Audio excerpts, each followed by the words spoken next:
What if I told you the next 5 minutes could completely reshape your financial future?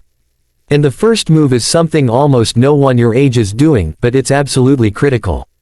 You guys, the number one question I get is what to do with money when you're young.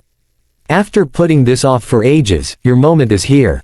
This is the ultimate guide to building wealth from scratch. We're covering the exact steps to take the moment you turn 18, the financial accounts to open immediately, and how to use your youth as your single biggest advantage. Your greatest investment is the time you have right now. I desperately needed a video like this at 17. I stumbled hard and lost years of progress on simple, avoidable money mistakes. If you watch this and act on just a couple of points, I guarantee you'll be miles ahead of your peers. So, let's not waste another second. Here is your game plan. Step 1, and this is non-negotiable. The day you turn 18, your first mission is to get a credit card.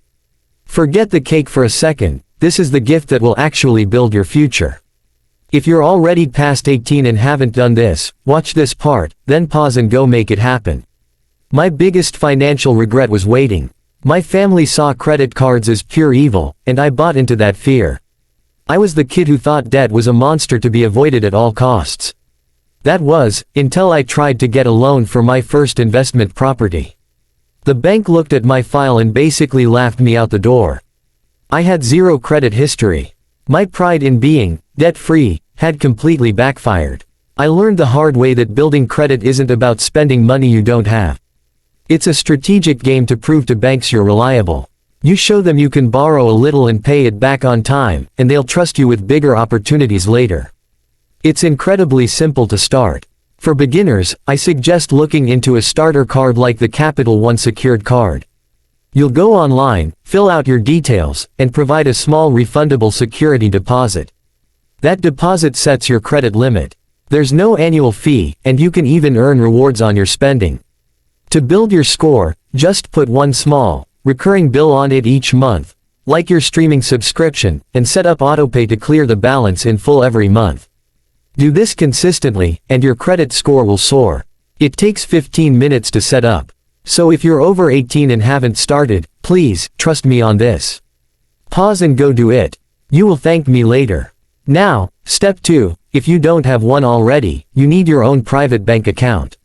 This is a cornerstone of financial independence, an account in your name, that only you control. The key here is to find a bank that doesn't charge you ridiculous fees. No minimum balances, no monthly charges for simply having an account. I once paid a fortune for paper checks I never used, don't be like me. For a great, entirely online experience, check out Chime. It's a free mobile bank with no hidden costs, no minimums, and their savings account offers a competitive interest rate. You can open multiple accounts, get a free debit card, and it's all managed from your phone. The only catch is there are no physical branches to visit. If you prefer a traditional bank with locations everywhere, Chase is a solid pick. If you're in college or under 24, they often waive all account fees. For everyone else, maintaining a certain balance usually keeps the fees away. Or, you could explore a local credit union, which often provides fantastic service and lower fees. Whichever you choose, just make sure it's fee-free.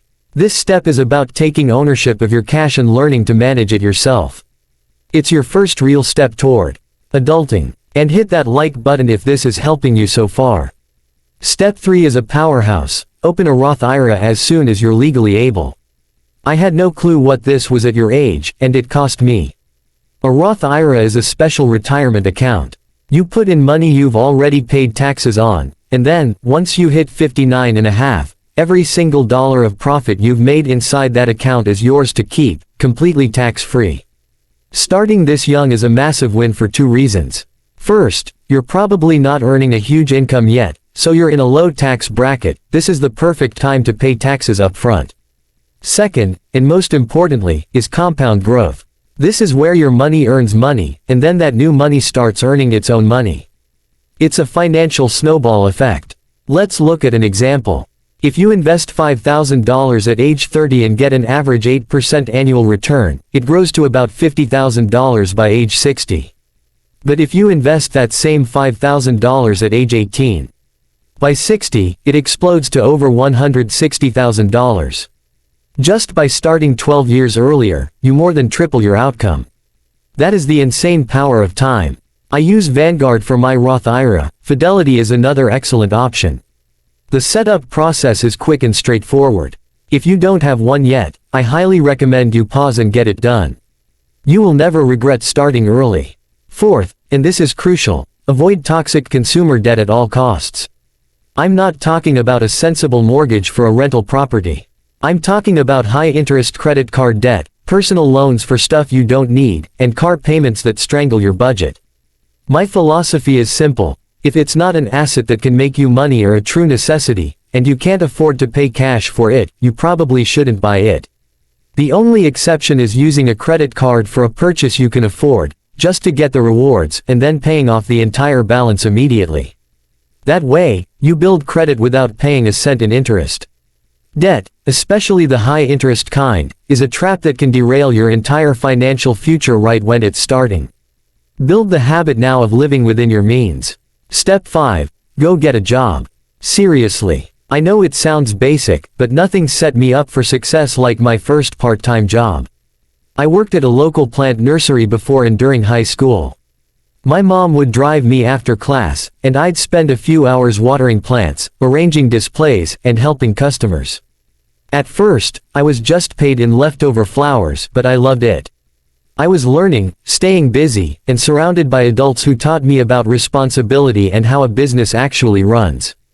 That experience was priceless. The discipline, the customer interactions, the pride of earning my own cash, it shaped who I am today. So if you're watching this and you don't have a job, go find one. Even a few hours a week. The experience and the extra money are both wins. Number 6. Master the art of living below your means.